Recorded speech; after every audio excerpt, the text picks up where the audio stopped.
Here's how this works. I'm going to put three positions on the screen right now. One of them white can win, one of them is a draw, and one of them white is losing.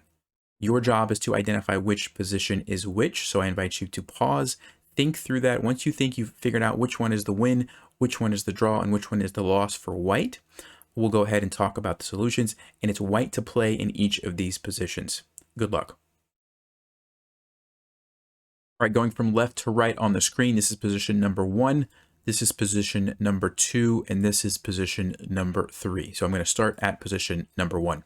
This, believe it or not, was the win for white. So it's quite amazing when you think about it. Black has so many pawns, and it looks like maybe white's just trying to hang on or something. So before I tell you the solution, if you want to pause again, now that you know that this is the win, and try to think through if you can find it, go ahead and do that.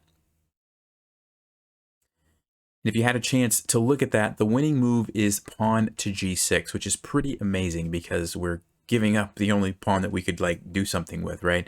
And the point is that black has to take it. First of all, black has no other legal moves because the king is stuck. All the pawns are blockaded, so black has to take it with check.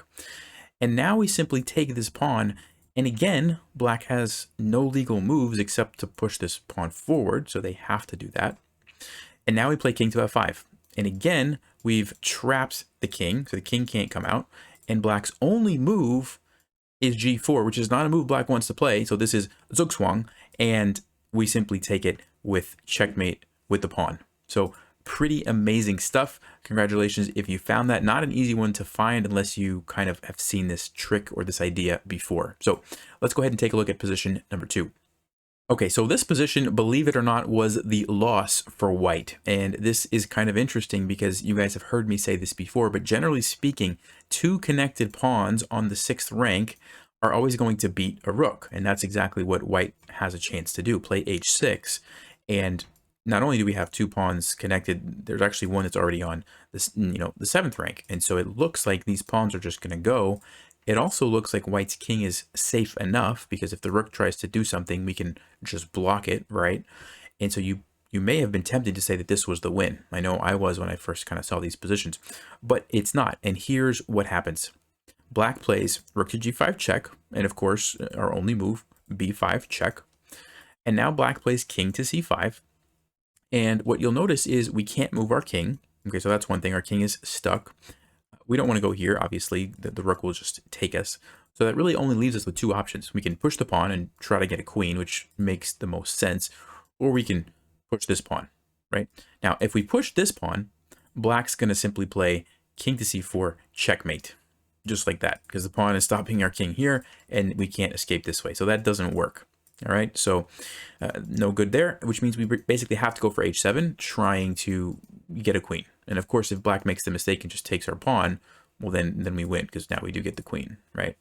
But black doesn't have to take the pawn. Black actually has another really clever move, and this is a good moment to pause if you'd like and try to think through how is black going to win the game from here. Well, if you had a chance to look at that, the move is rook to g6.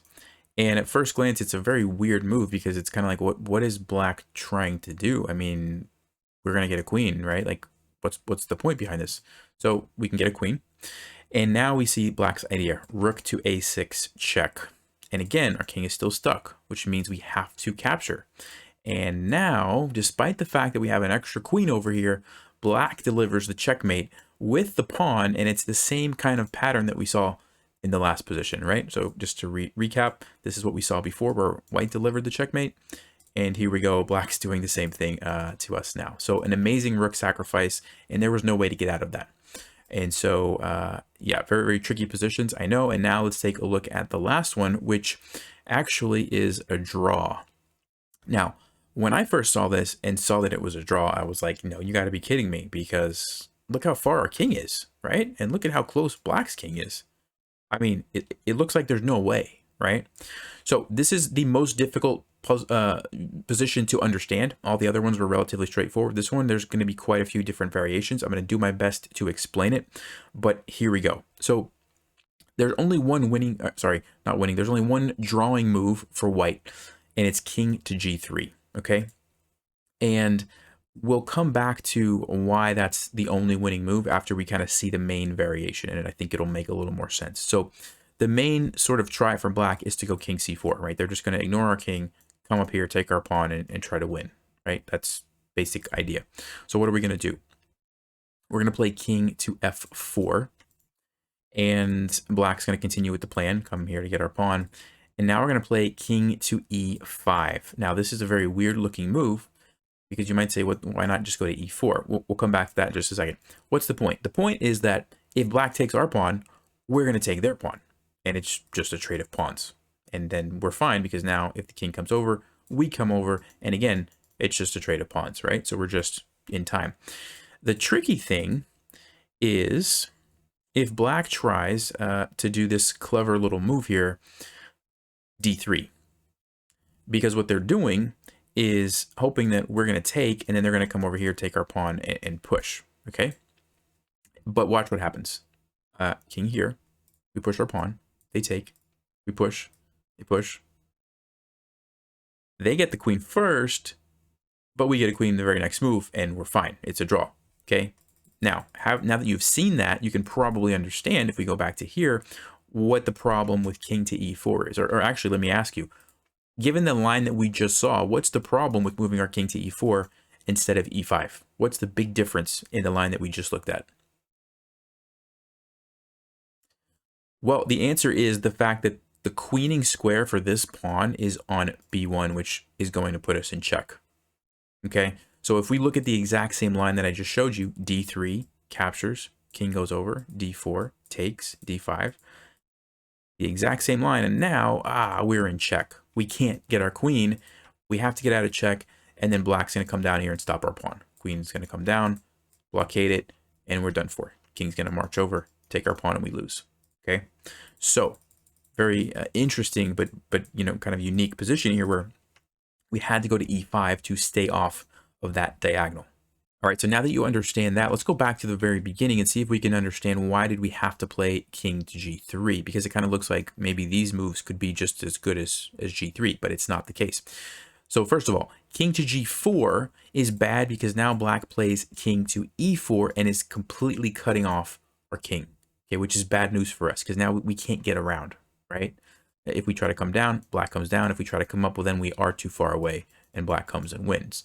So the difference between king g3 is that if black tries to do the exact same thing, look at that. We can play king f2. We can sneak in this way, and we're going to be able to save the game, right? So that's the difference between king g4. Now, you might be saying, well, king g2 looks fine because you can easily get over, right? So let's try to understand this one. So on king g2, black has this amazing move, pawn to d3. And it's not so easy to understand what black's trying to do, but let's follow this line through and see if it makes sense. So we're going to take it. Black's going to come forward, right? We're going to have to try to come over this way somewhere. Let's just say king f3.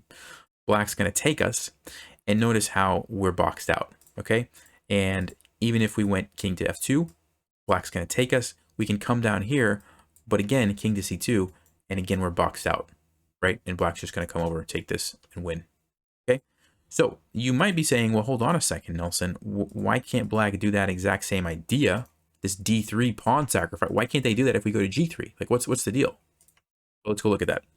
So if we go to g3, black tries to do the exact same thing, right? They play d3. We take it. They come up. And now is the key, okay? Now is the key. I want you to remember, in the other line, our king was sitting here, right? Now it's sitting here. So what's the big difference about those two squares? This move, king to f4, is an option to us, which it was not before. Why is that a big deal? Because we're going to come around this way and get to this pawn. Okay, so here, here, and then here. We're just in time. Black's going to take ours, we're going to take theirs. Okay, so going back, just to kind of recap, if our king was on g2, and black does the same thing, boom, boom, boom, we can't move our king to f4 like we need to sneak around this way. The only thing we could do is move to f3, but we're too late, right? Because the king blocks us. Now we have to waste a move going up here, and it's too late. We're not going to catch it in time. See this? We're one move too late now, right? And black just wins. Amazing stuff, right? Amazing stuff. So only way to draw this position, king to g3. This is a very difficult puzzle, by the way, so don't feel bad if you didn't find this one. I didn't see this when I was looking at it. I didn't put all that together. That's a very advanced king and pawn endgame situation, kind of a unique situation. And so I hope you guys enjoyed these positions. Let me know if you like this kind of video, if you want to see more of this. I've done one in the past that's pretty similar where I asked you to kind of compare two positions and then we talked about it. Check that one out right here. You're not going to want to miss that. But having said that, stay sharp, play smart, and take care.